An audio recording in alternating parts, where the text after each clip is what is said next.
오늘 말씀의 제목은 하나님의 의이신 예수 그리스도라는 제목으로 말씀을 나누겠습니다. 우리는 지난주에 헬라인이나 유대인이나 다 하나님 앞에서 주인임을 우리는 말씀을 통해서 보였습니다. 그래서 의인이 하나도 없고 오직 다 치우쳐서 죄 가운데 있는 존재들이다.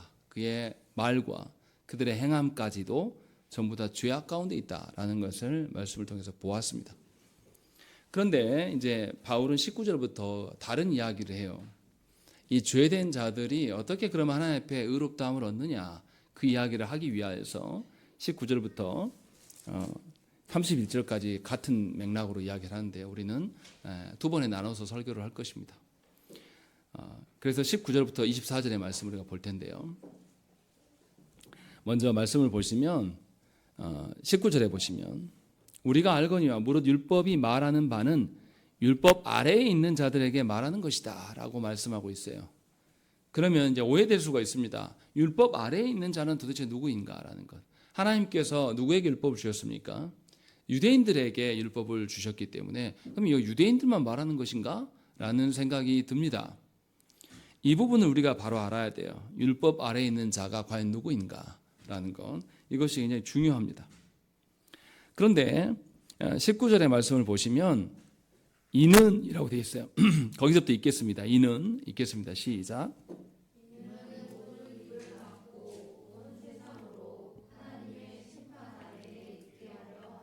예, 앞에 서두와 다르게 모든 입을 막고 온 세상으로 하나님의 심판 가운데 두기 위함이다 라고 말씀하시는 거예요.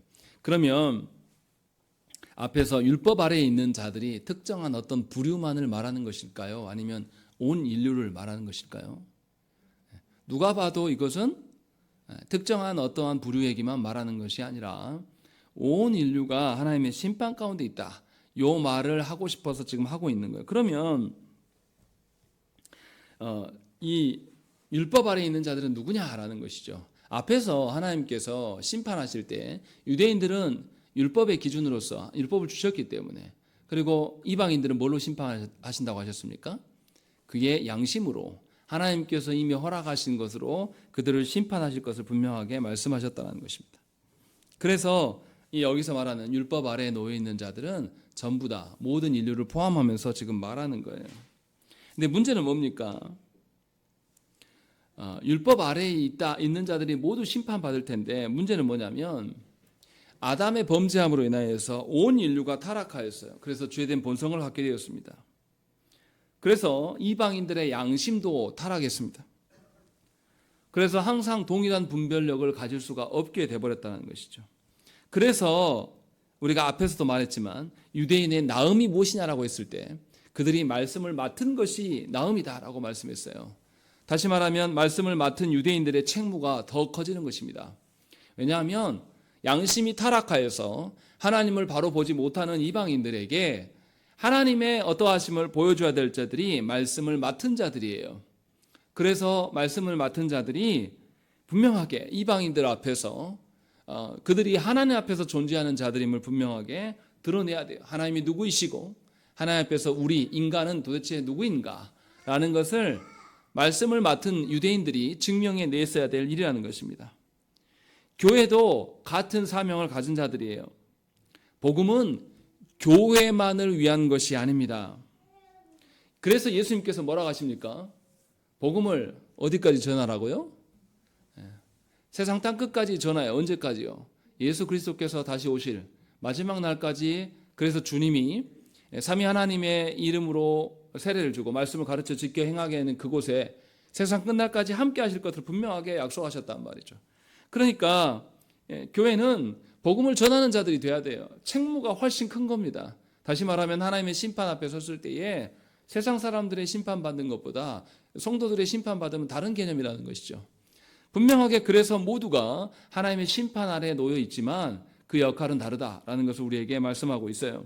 중요한 것은 말씀을 맡은 자나 말씀을 맡지 않은 이방인들이나 모두 다 하나님의 심판을 피할 수가 없다는 것이죠. 바울은 지금 그 이야기를 하고 있는 거예요. 결과적으로 세상은 교회를 통해서만 하나님을 알게 되고 하나님 나라를 보게 되고 하나님 앞에서 자기 자신이 누구인지를 알게 된다는 것이죠. 그래서 사람이 율법 아래에 있다는 이 의미는 율법을 지켜 행함으로 말미암아서 그것으로 인하여서 이 율법의 근거로 임하여서 모든 자들이 심판받게 될 것들을 말씀하고 있는 거예요. 문제는 뭐냐면 우리 중에 하나님의 율법을 온전히 지킬 수 있는 자가 있냐 이 말이에요. 분명히 율법의 근거로, 그러니까 다시 말하면 하나님께서 율법의 말씀을 유대인들에게 줬고 유대인들은 그 율법의 말씀의 의미를 세상에게 알려야 될 자들이에요. 그래서 모두 다 율법의 아래에 놓여 있는 겁니다. 그래서 하나님의 심판을 받을 텐데 중요한 것은 하나님의 율법 주신 말씀을 지켜 행하는 자가 있냐 이 말이죠. 없습니다. 왜 그렇습니까? 하나님의 율법을 지켜낼 수 있는 사람은 하나님의 수준에 이른 사람이어야 돼요. 하나님이 말씀하시는 율법의 기준이라는 것은 하나님의 기준이에요. 우리 중에 그런 자가 있냐고요. 그것이 없기 때문에 우리 모두는 하나님의 심판을 당할 수밖에 없다는 것이죠. 중요한 것은 뭐냐면 우리가 하나님의 심판 아래 놓여 있다는 것을 인정하는가, 이게 중요한 이야기예요. 19절에서. 정말로 여러분들이 하나님의 심판 앞에 놓여 있다고 생각을 합니까? 그렇다면 여러분들은 오늘 그렇게 우리가 해왔던 방식대로 살아갈 수 없어요. 하나님의 심판 앞에 놓여 있는 자가 어떻게 자기 자신의 기준과 자기 자신의 어떠함을 아직도 말할 수 있겠습니까? 교회가 아직도 하나님이 말씀하시는 교회가 아니라 자기들이 경험한 교회를 말할 수 있겠습니까? 그럴 수 없다라는 것이죠. 교회가 오히려 우리 시대의 교회는 어떻습니까? 스스로를 세상과 다른 존재인 것처럼 여기고 있습니다. 또 교회가 세상의 지식과 소유의 많고 적음, 또 세상의 권세 등을 어떤 이유로 인해서 사람들을 차별하는 경우가 나타나요. 이것이 교회 모습이지 않습니까? 그래서 교회가 정치인들이 교회 찾아올 때는 그 사람이 성도인지 아닌지 확인해 본 그런 것도 없으면서 마이크를 덥석 내주는 것들이 계속 우리에게 드러나는 거예요. 왜냐하면 교회 스스로가 하나님의 심판 가운데 있다고 믿지 않기 때문인 것이죠. 오히려 그들에게 세상의 질서가 아니라 하나님의 온전하신 다스림 가운데 우리가 놓여 있음을 알려야 돼요. 교회가 진정으로 우리가 교회라고 여긴다라면 교회된 우리가 진정으로 하나님의 심판 앞에 놓인 자들이고 세상이 이방인들이 심판받은 것에 대한 책무를 하나님께서 나중에 물으실 텐데 그것을 우리가 안다라면 어떻게 우리가 복음을 전하지 않을 수 있겠습니까? 어떻게 복음을 전하지 않으면서도 하루하루를 매주를 매달을 태평하게 살아갈 수 있겠냐 이 말인 것이죠. 하나님의 심판 앞에 우리가 놓여 있다라는 사실을 우리는 인정할 줄을 모른다라는 거예요. 바울이 지금 그 이야기를 하는 겁니다. 그래서 하나님의 심판 앞에 놓여 있음을 알리는 것이 매우 중요하다. 이야기를 19절에서 하고 있는 것이고요. 20절의 말씀을 읽겠습니다. 시작.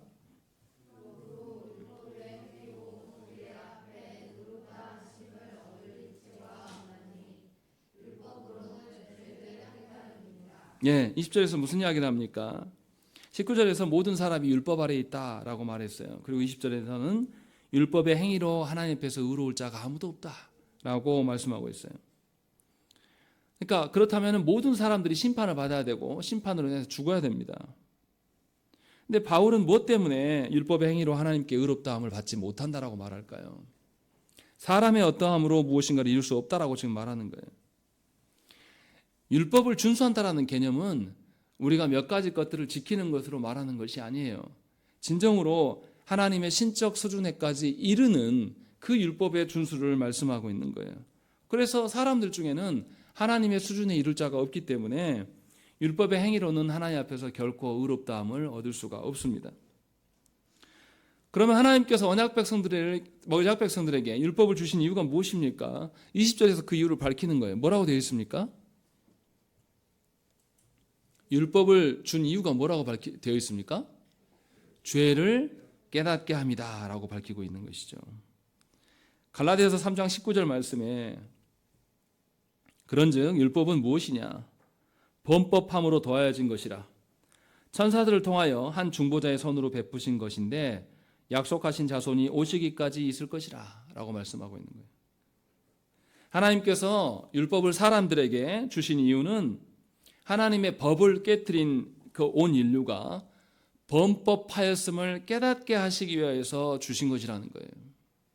율법을 지켜서 하나님으로부터 완전한 자유자가 되게 하셨다, 이렇게 주신 것이 아니라 아담과 하와가 타락함으로 말미암아 그들에게 율법을 주셔서 너희들이 범법한 자야 라는 것을 자각하기 위하여서 하나님께서 주신 거예요. 그렇지 않고 죄를 사람들끼리 생각하기 시작하면 어떤 죄가 사람들 가운데 있겠습니까? 하나님을 배제한 채로 사람들이 생각하는 정도의 죄를 말하기 시작할 거예요. 사람들이 합의한 죄를 말하기 시작할 겁니다. 그래서 사람들이 합의했는데 그 합의한 죄가 벗어날 수가 있게 되는 거예요. 그래서 사람이 항상 만들어 놓은 법 질서는 한계가 있습니다. 그래서 누가 범법자가 됩니까? 오히려 법을 잘 아는 사람들, 법의 고수인 사람들이 법을 지키지 않고 살아간단 말이에요. 도덕적으로 비난받을 만한 일들이 수없이 일어나는데도 그들이 처벌받습니까? 아니, 법에 그런 게 없었다, 우리는 법망을 다 피해갔다. 오히려 법을 장악해서 그 위에 서서 사람들의 합의된 법이기 때문에 합의만 벗어나면 그만이에요. 그래서 어떻게 합니까? 법을 장악하고 거기에서 무죄 선언하면 더 이상 묻지 못하게 만드는 것이죠. 그리고 사람들의 법의 합의라는 것은 공소시효도 있습니다. 아무리 흉악한 범죄자가 있어도 공소시효가 지나면 처벌합니까? 못합니까? 못해요. 또 그리고 권력자가 특별 사면을 해줍니다. 그래서 광주에 수많은 사람들을 죽인 학살자가 자연사했지 않습니까? 호의호식하면서 그의 자녀들은 여전히 건재하게 살아가고 있고, 이것이 사람들끼리 말하는 죄예요. 하나님께서는 그러한 죄를 말하려고 하시는 게 아니에요. 하나님의 죄는 그것과 차원이 다릅니다. 교회에서 말하는 죄도 하나님 앞에서의 죄여야 되는 거예요. 그런데 우리는 이상할 정도로 성도라고 하는 사람들도 하나님 앞에서의 죄를 다루는 것이 아니라 사람들 간의 죄가 더 큰 걸로 생각을 하는 겁니다. 예를 들어 이런 거예요. 범법자가 우리 교회에 출석한다면 여러분 어떻게 하겠습니까? 그 범법자가 성에 대해서 뭔가 이상이 있는 사람이라고 생각해요. 그럼 여러분들 부모로서 여러분 어떻게 하실 거예요? 사람의 죄를 우리는 훨씬 더 두려워합니다. 그런데 바울은 하나님 앞에서 죄를 밝히기 위함이다라는 것을 지금 우리에게 알려주는 거예요. 로마서 5장 13절 말씀에 죄가 율법이 있기 전에도 세상에 있었으나 율법이 없었을 때에는 죄를 죄로 여기지 아니하였다, 이렇게 말씀합니다. 율법을 통해야지만 우리는 하나님이 말씀하시는 죄를 알게 돼요. 발견할 수 있게 됩니다. 율법을 알기 전에는 그저 우리 생각의 어떠함, 사람이 밝히는 죄라는 것은 어떤 죄입니까? 외적으로 드러난 죄일 뿐이에요. 그의 마음속에 악한 생각이 어떤 것을 사람이 건드리지 못합니다. 그래서 세상이 말하는 죄라는 것은 얼마든지 피해갈 수 있고 여러 가지 법의 망을 피해가면 그만이에요. 심지어 그냥 나라를 떠나버리면 돼요. 이런 방식으로도 피할 수 있다는 것이죠. 그러나 하나님께서는 분명하게 하나님의 법도로서 하나님을 피해갈 수 없는 죄에 대해서 우리에게 밝히고 있는 것이죠. 그래서 하나님께서 주신 율법을 통해야지만이 우리는 우리의 전 인격, 몸과 영혼 안에 있는 모든 차원의 죄까지도 살펴볼 수가 있는 것이고 진실로 의로움을 논할 수가 있게 되는 것입니다. 그래서 성경의 말씀에서 어떻습니까? 외적 행위만을 죄라고 정죄하지 않아요. 마음에 있는 죄를 밝힙니다. 탐욕이라든지 음란이라든지 분노라든지 이런 내면적인 죄까지도 성경은 다 말씀하고 있는 겁니다. 그래서 성경의 말씀 앞에 우리가 서기 싫어하는 거죠. 왜냐하면 겉으로 얼마든지 우리 죄악들을 속이고 방어할 수 있고 꾸밀 수 있는데 우리는 능한 자들이에요. 그렇게 교회에 나왔는데 교회에서 그의 내면에 있는 죄까지 다 떠들어내니까 싫은 거죠. 이게 죄인들의 특성입니다. 그래서 율법을 통해서만 우리가 절대적인 죄의 기준을 알게 되는 것이고 그 절대적인 기준을 알게 되었을 때 우리는 회개를 구할 수가 있게 되는 겁니다. 자신이 죄인인지 모르는데 누가 회개하겠습니까? 자기 자신을 돌아보니까 참 괜찮아요. 그런데 누가 회개하려는 마음이 갖겠습니까? 오히려 사람들끼리 합의된 것에 안에서만 살겠죠. 자기들이 본 사람들, 자기들이 본 수준에서의 죄를 말할 거예요. 제가 저희 자녀들한테 항상 하는 이야기가 있어요. 네 서초등학교에서 네가 몇 등 하는가 별로 안 중요해요. 서초등학교 같은 학교가 전국에 광주권에만 몇 개냐, 전남까지 합치면 또 몇 개냐, 전국은 얼마나 많냐. 거기에서 너의 위치를 봐야지, 네가 본 사람들, 네 친구들 수준에서 너의 어떠함을 보게 되면 너는 많은 것을 못 보게 된다. 저는 늘 그렇게 말해요. 하나님 앞에서, 온 우주 만물을 창조하신 그 하나님 앞에서, 그 주신 율법 아래서 우리 자신을 발견하지 않으면 우리는 결국 사람들의 합의로 끝납니다. 사람들 앞에서만 괜찮으면 괜찮은 것으로 끝내버릴 거예요. 그래서 성도는 분명하게 자기 자신을 하나님 앞에 세워야 됩니다. 우리가 본성적으로 하나님 앞에서 얼마나 타락한 죄인인가를 알게 해야 된다는 것이죠. 이처럼 죄를 발견한 사람만이 하나님께서 우리를 형상으로, 하나님의 형상으로 만드셨음을 알게 되고 하나님의 형상으로 만드셨음을 소망할 수 있게 되는 거예요. 회복하기를 꿈꾸기 시작한다는 것입니다. 그런데 하나님 앞에 서지 않고 사람들 앞에 서게 되면 우리는 너무나 허망한 삶을 사는 거예요. 우리 교회도 겨우 20여 명 정도 우리끼리 모여가지고 우리끼리 서로 보면서 이 중에서 신앙이 괜찮다 어쨌다 이거 논의해봤자 아무 필요가 없는 거예요. 딱 20명 정도의 수준일 뿐입니다. 바울은 분명하게 그 이야기를 우리에게 하고 있는 거예요. 하나님이 율법을 주신 데는 하나님 앞에서의 죄를 알게 해서 하나님이 원래 너희들에게 하나님의 형상으로 창조케 하셔서 너희들로 하여금 하나님 나라를 살게 하셨다라는 것을 알게 하기 위함이다라는 것을 우리에게 말씀하고 있는 거예요. 그렇기 때문에 우리는 하나님 앞에 서야 돼요. 하나님이 주신 그 율법의 말씀이 유일한 지침임을 우리 모두가 인정해야 된다는 것입니다. 그렇지 않고 우리끼리 정향교회가 정한 어떠한 룰, 정향교회에서 말하는 수준 정도로 신앙생활을 하다 보면 여러분들은 주 앞에 섰을 때 하나님의 심판을 면하지 못하게 된다는 것입니다. 그러니까 착각하시면 안 돼요. 교회 나와서 왜 말씀을 주력해야 됩니까? 성도들과 교제하면서 편하게 신앙생활을 하고 싶죠. 저도 목사로서 쉽게 설교하고 싶어요. 어렵게 하고 싶은 생각 하나도 없고 여러분들은 혼란 주고 싶은 생각도 하나도 없고 아주 쉽게 가볍게 예배드리고 가볍게 즐겁게 놀다 가면 얼마나 관계가 좋아지겠습니까? 그런데 그렇게 쭉 살아가다 보면 우리는 하나님 앞에 선 적이 없는 자가 되는 거예요. 정작 하나님 앞에 누구든지 다 하나님 부름을 받고 하나님 앞에 서게 될 텐데 그때 우리가 항변할 말이 없어요. 계속 섞고 속이는 것입니다. 그러니 교회는 말씀 위주의 교회가 돼야 되고 여러분들의 가정도 말씀이 중심이 되는 가정이 돼야 되는 것입니다. 말씀을 알아가는 것이 쉽다고 말씀드리는 게 아니에요. 율법의 기준으로서 우리가 죄인임을 확인하는 것이 편하고 쉽고 즐겁고 유쾌한 길이 아니에요. 하나님 앞에 죄인됨을 확인하는 것이 괴로운 일일 수 있습니다. 그러나 그것이 시작이에요. 그래서 바울은 먼저 죄인됨을 알아야 될 것들을 19절과 20절에서 밝히고 있는 겁니다. 그리고 나서 이제 하나님이 율법 외에 다른 대안을 주셨음을 21절부터 쭉 말씀을 합니다. 우리 21절 말씀을 한번 읽겠습니다. 시작.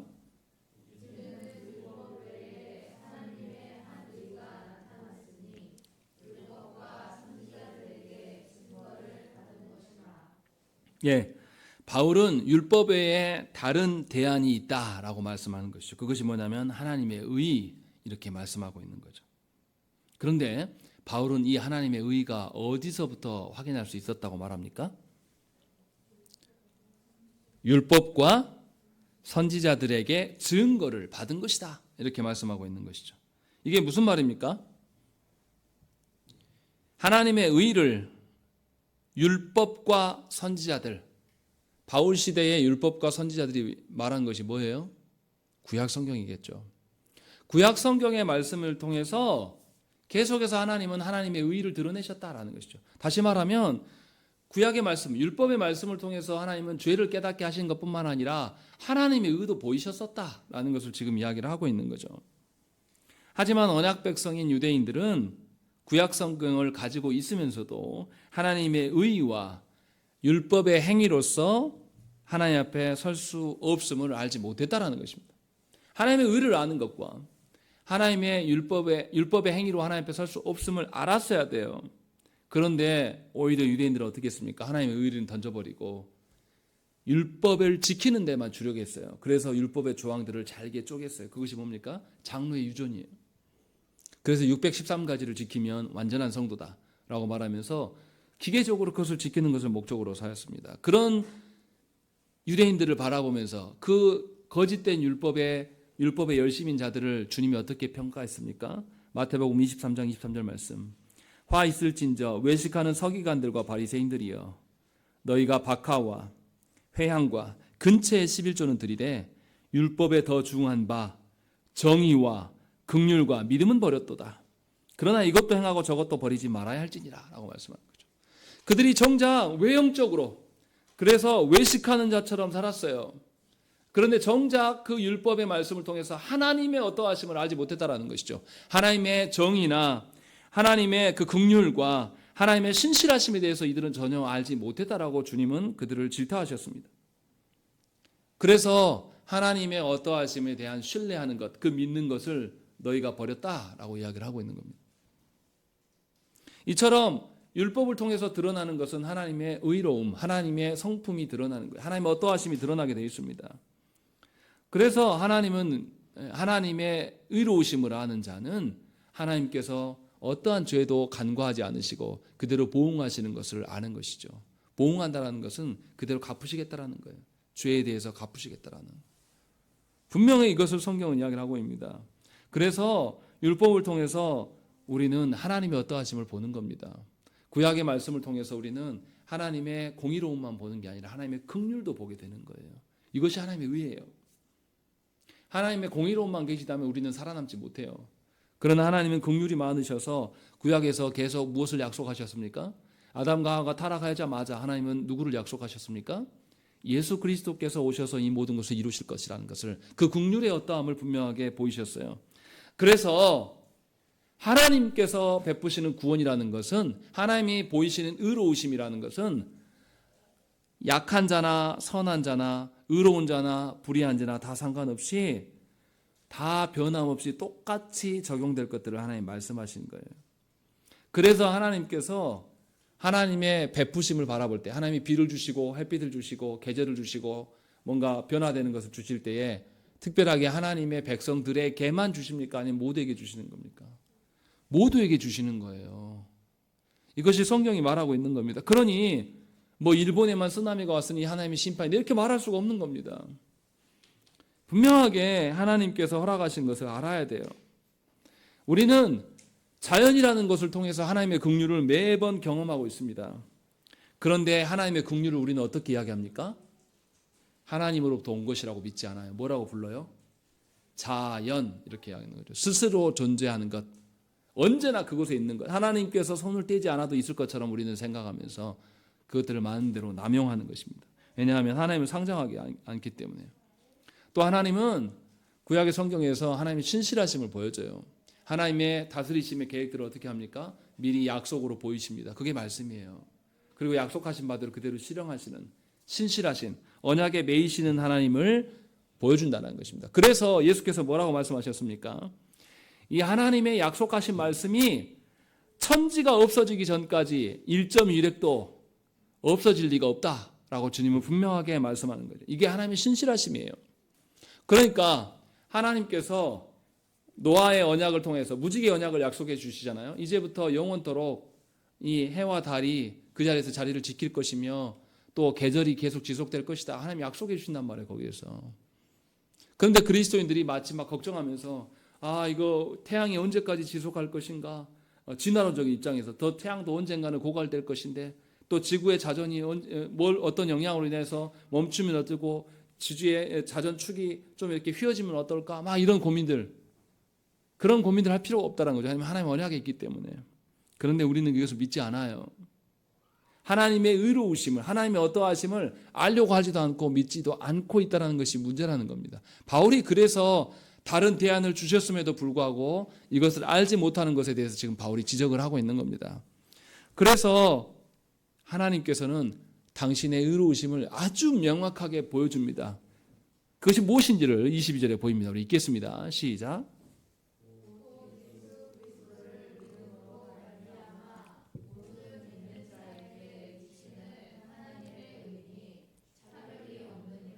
예, 하나님의 의의 어떠하심을 예수 그리스도로 완전히 보이셨다라고 지금 바울은 이야기를 하고 있는 거예요. 하나님의 정의로움, 긍휼이 많으심, 신실하심 이런 것은 다 하나님의 성품이에요. 이 하나님의 성품은 사람의 짐작 정도가 아니에요. 사람의 수준 정도가 아니라는 것이죠. 그래서 하나님은 이 당신의 정의로우심과 공의로우심과 긍휼이 많으심과 신실하심을 분명하게 약속으로 보이셨습니다. 그가 누구냐면 예수 그리스도시에요. 창세기 3장 15절에서 약속하셨던 말씀, 또 언약 백성들에게 지속적으로 메시아에 대한 약속을 하셨던 것들을 하나도 틀림없이 그대로 실행하시는 하나님. 그래야 해서 분명하게 하나님의 의가 예수 그리스도를 통해서 드러나 보여줌을 우리에게 알려줍니다. 그래서 바울은 22절에도 그 이야기를 합니다. 곧 예수 그리스도를 믿음으로 말미암아 모든 믿는 자에게 미치는 하나님의 의인이 차별이 없다라는 거죠. 차별이 없다라고 말하고 있는 거예요. 하나님의 의이기 때문에 모든 자에게 약속이 실현될 것이다 이야기를 하고 있는 겁니다. 그런데 우리는 어떻습니까? 우리는 사람의 혈통이나 아니면 빈부나 아니면 권세의 신분의 어떠함으로 인하여서 하나님의 의에 대해서 차별을 둡니다. 왜 그렇습니까? 우리가 짐작하는 하나님의 의를 말하기 때문에. 그래서 복음을 누구한테 전합니까? 우리 스스로 판단해요. 아, 내가 전하면 내 말을 들어줄 만하구나. 그런 사람에게만 복음을 전해요. 이 복음을 전해가지고 저 사람이 내 안 들어주고 안 들어주면서 나를 싫어하는 내색을 하면 내가 마음이 괴롭거든요. 그래서 안 전합니다. 왜요? 하나님의 의로움이나 긍휼함을 어느 수준으로 끌어내린 겁니까? 저와 여러분 수준으로 끌어내리는 거예요. 그래서 복음을 전하지 않아요. 복음을 전했더니 이 사람은 나와 관계가 불편해져. 그럼 안 전해버립니다. 그냥 기회만 주면 되지 이러면서 그냥 놔두는 거예요. 그래서 복음을 우리가 어떻게 합니까? 온전한 복음에서 이 사람이 듣기 불편한 게 있으면 요것 떼고 저것 떼고 요것도 또 떼고 이렇게 떼서 말씀을 가감하는 것이 바로 우리예요. 그러나 예수 그리스도께서는 하나님의 의로 오신 그 예수 그리스도께서는 하나님의 말씀이 이 세계가 존재하는 날 그날까지 계속 존속될 것들을 1.1억도 없어지지 않을 것을 말씀하고 있는 거예요. 과연 우리는 진실로 하나님의 의이신 예수 그리스도 그 예수 그리스도의 복음 되심을 진실로 믿고 차별 없이 전하는 자인지를 돌아봐야 돼요. 나를 중심으로 인하여서 하나님의 복음이 변화된다면 이상한 겁니다. 나의 어떠함으로 인하여서 복음이 가감된다는 것은 큰일 나는 거예요. 하나님의 의가 전달되지 않는 거예요. 저도 늘 그 기도를 해요. 저의 연약함이 설교에 묻어나서 그것으로 인하여서 성도들에게 말씀이 들려지지 않는 불상사가 일어나지 않도록 하나님께 늘 기도해요. 진실로 하나님께서 오셔서 성령께서 오셔서 하나님 주신 그 말씀 그대로를 성도들에게 전달할 수 있게 해달라고.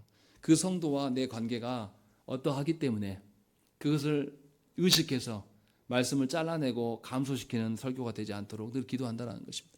바울이 지금 그 이야기를 하고 있는 거예요. 차별이 없어야 돼요. 차별이 없단 말은 긍정적인 의미로 말하는 게 아니라 하나님의 심판이 모두에게 다 동일하게 임할 것이라는 것이기도 해요.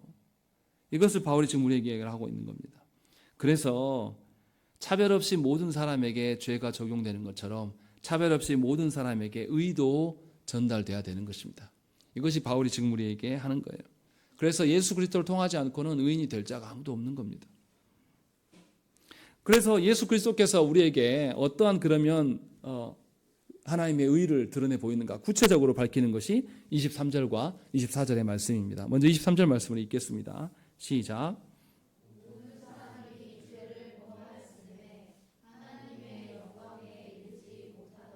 예.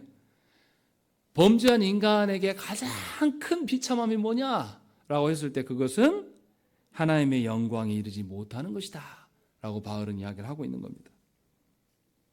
하나님의 영광을 이루지 못한다는 것은 하나님의 영광을 안다는 소리입니까? 모른다는 소리입니까? 일단 하나님의 영광을 무엇인지를 모른다는 거예요. 모르니까 이루지 못하겠죠. 또 하나님의 영광을 소망하지도 않습니다. 또 하나님의 영광에 이를 능력도 없는 것을 말하는 거예요.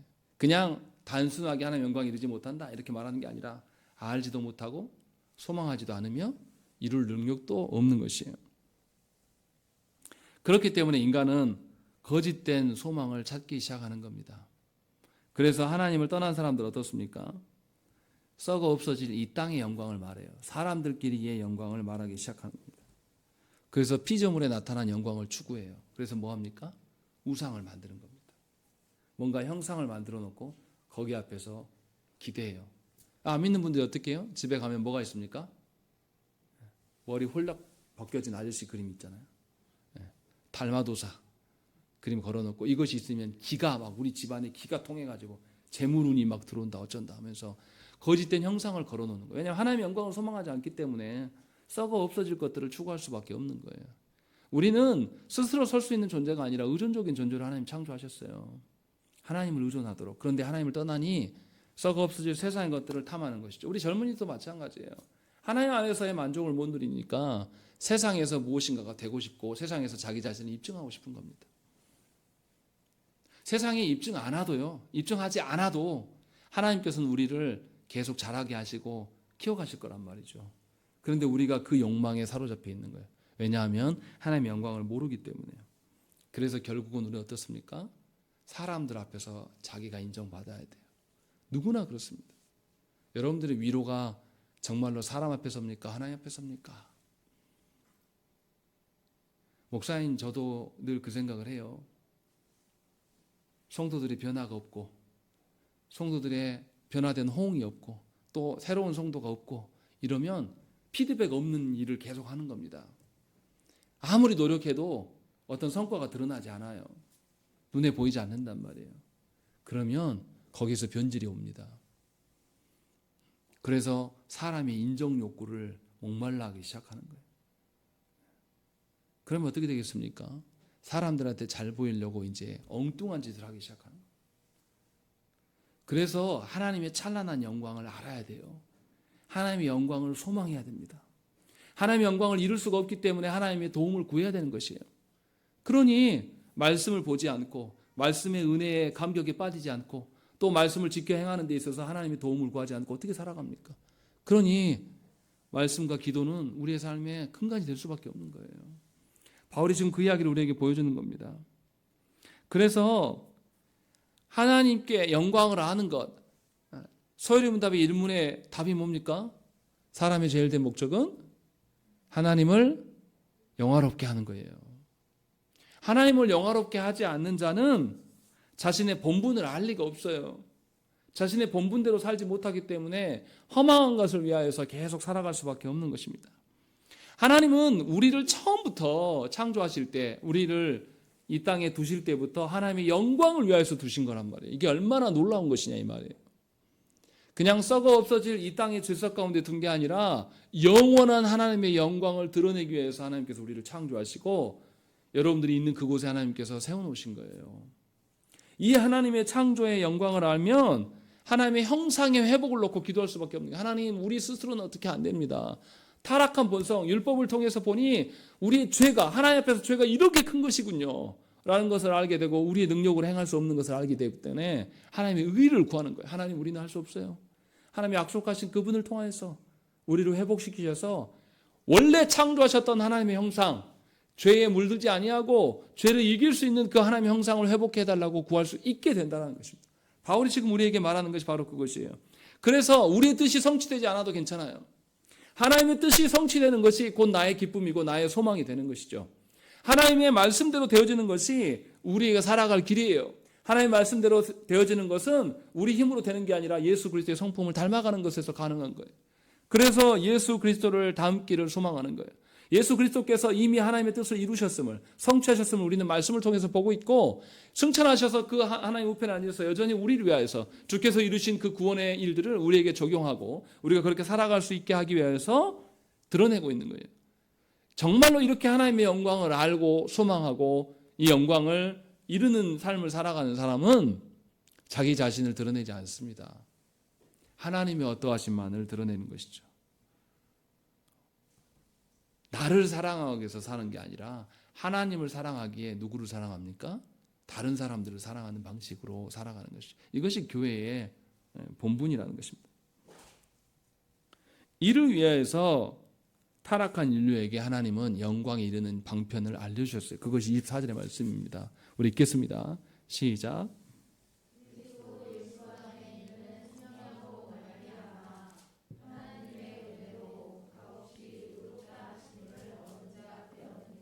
예, 예수 그리스도께서 속량해 주심으로 말미암아서 값없이 은혜로 우리에게 적용되어 주신 것이 구원이다라고 말하는 것이죠. 하나님 앞에서 의롭다함을 받는 것, 이것을 얻어지게 된 거예요.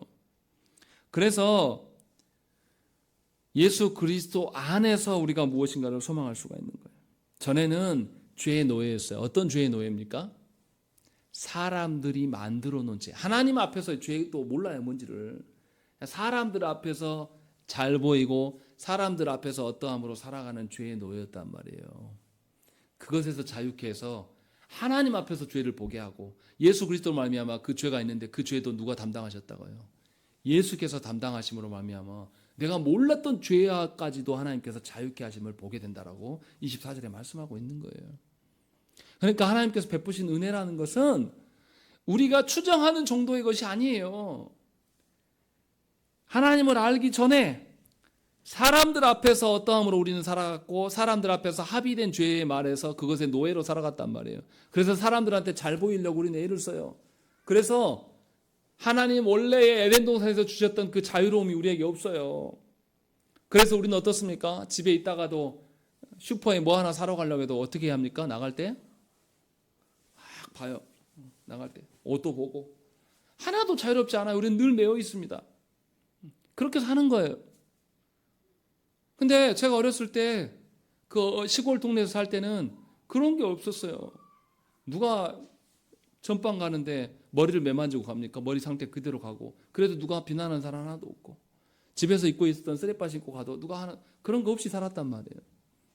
그런데 사람들 앞에서 서고 사람들 앞에 어떠함에 산업이 발전하고 사람의 기준들이 엄격해지고 뭔가 복잡해지니까 우리가 다 거기에 매여 있는 것이죠. 그리고 그렇게 살아가는 거예요. 이것을 타파할 수 있는 것은 예수 그리스도밖에 없다는 것입니다. 여러분들도 이 사회가 만들어 놓은 이 시스템의 노예예요. 사실은 아닌 척하면서도 힘들어 죽겠다고 하면서도 여러분들 직장에 매이지 않습니까? 또 자녀들의 교육도 세상의 방식 때문에 매이지 않습니까? 또 가정을 이루는 것도 남들이 뭐 하면 우리 가정도 해야 되고 비교당하면서 그렇게 살지 않습니까? 사람들이 올가낸 이 올무, 하나님께서 올가맨 게 아니라 우리 스스로 만들어낸 거예요. 그렇게 노예됨으로 살아가는 것을 예수께서 오셔서 하나님 나라를 알게 하시고 하나님 나라를 소망케 하시는 거예요. 그래서 하나님 앞에 선 자는 자유로울 수가 있게 되는 겁니다. 생각을 해보세요.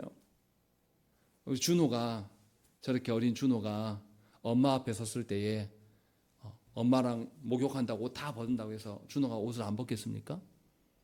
엄마는 다 봐도 돼. 엄마 앞에 다 드러낼 거예요. 그러면서 자유할 겁니다. 부끄럽지 않고. 왜요? 엄마니까. 우리는 하나님을 대할 때 그 정도도 되지 못해요. 왜냐하면 예수 그리스도께서 베푸신 성량의 그 은혜, 값없는 은혜를 잘 모르기 때문이라고 바울은 이야기를 하고 있는 겁니다. 그러니까 예수 그리스도께서 우리에게 허락하신 것은 우리가 생각하는 것 이상이에요. 이것이 하나님의 의라고 말씀하고 있는 거예요. 진정으로 우리가 하나님의 의를 알고 하나님의 의로 말미암아 새로워진다라면 우리는 세상으로부터 자유할 수가 있게 되는 것입니다. 그리고 세상으로부터 자유한 것뿐만 아니라 자신의 공로가 전혀 없기 때문에 자기를 드러내려고 애쓰고 힘쓸 필요가 하나도 없어요. 남들이 나 안 알아줘도 괜찮아요. 하나님만 아시면 돼요. 그래서 남들에게 어떻게 보이려고 힘쓰지 않는단 말이에요. 우리는 우리 스스로 하나님께 영광을 돌리지 못해요. 그러나 예수 그리스도로 말미암아서 하나님의 영광을 드러낼 수가 있게 되었습니다. 그래서 유다서 1장 25절 말씀에 곧 우리 구주 홀로 하나이신 하나님께 우리 주 예수 그리스도로 말미암아 영광과 위엄과 권력과 권세가 영원 전부터 이제와 영원토록 있을지어다. 아멘. 이렇게 말씀하고 있는 겁니다. 예수 그리스도 안에서 이 모든 것을 하나님이 이루신다라고 말씀하고 있는 거예요. 그런데 이 일은 영원 전부터 시작되었고 영원까지 계속 지속될 것이라는 거죠. 예수 그리스도로 말미암아 하나님의 영광을 드러나는 것은 단회적인 것이 아니라 하나님께서 창조하기 전부터 계획하셨던 것이고 앞으로도 계속 지속될 거예요. 그러니 우리가 영원한 것에 우리의 어떠함을 둬야 되지 않겠습니까? 바울이 지금 그것을 이야기를 하고 있는 거예요. 그래서 하나님의 영광을 위해서 창조된 우리가 하나님의 영광에 이르지 못하는 것이 하나님께만 손해가 아니라 우리 자신에게 극도로 손해인 것이에요. 이것을 바울이 지금 이야기를 하고 있는 거죠. 그래서 우리로 하여금 다시금 이 언약의 어떠함을 보게 하고 그로 말미암아서 우리의 죄악을 알게 하셔서 하나님 앞에서의 죄악이 얼마나 큰 것이고 우리가 그간에 사람이 만들어 놓은 죄 안에서 얼마나 매여 살았는가를 보게 하시고 진정한 자유를 우리에게 주신다는 것이죠. 그래서 영광을 상실한 자에게 말씀을 통해서 하나님의 영광을 알게 해주시고 헛된 사람이 만들어 놓은 소망을 가지고 살아가는 자에게 그 소망을 벗어 던지게 하시고 하나님의 영광의 소망을 보게 하시고 또 하나님의 영광을 우리가 스스로 이룰 수 없기 때문에 삼위 하나님께서 이루신 것들을 우리에게 적용하신다는 것이죠. 그것이 하나님의 구속의 은혜라는 것입니다. 정말로 우리가 복음의 수혜자들이 맞습니까? 정말로 여러분들은 영원토록 하나님 한 분만으로 만족하면서 그리스도 안에서 영원토록 살기를 소망하십니까? 말씀을 들으면서 돌아보셔야 돼요. 하나님께서 영광의 도구로 나를 쓰시기 위해서 불러주신 것이 짐이 아니라 여러분들의 정말로 귀한 존재성이고 정체성이고 하나님 주신 기회인 것을 여러분들이 인정하느냐고요. 그렇지 않다라면 우리는 하나님 주신 율법을 보고도 거절한 자예요. 더 악한 사람인 거예요, 사실은. 정말로 바라기는 여러분들이 세상 속에서 잘되고 커지는 것보다 하나님의 영광을 알고 누리기를 원해요. 세상이 알지 못하는 죄까지도 알고 그 죄의 어떠함을 하나님 앞에 두기를 소망하는 자가 되기를 바랍니다.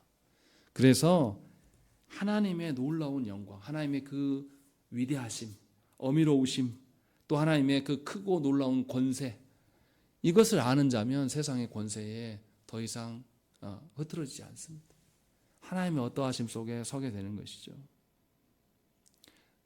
하나님께서 우리에게 진주 귀걸이 같은 것을 주셨는데 우리가 돼지와 같아서 그것을 차고 어디로 들어갑니까?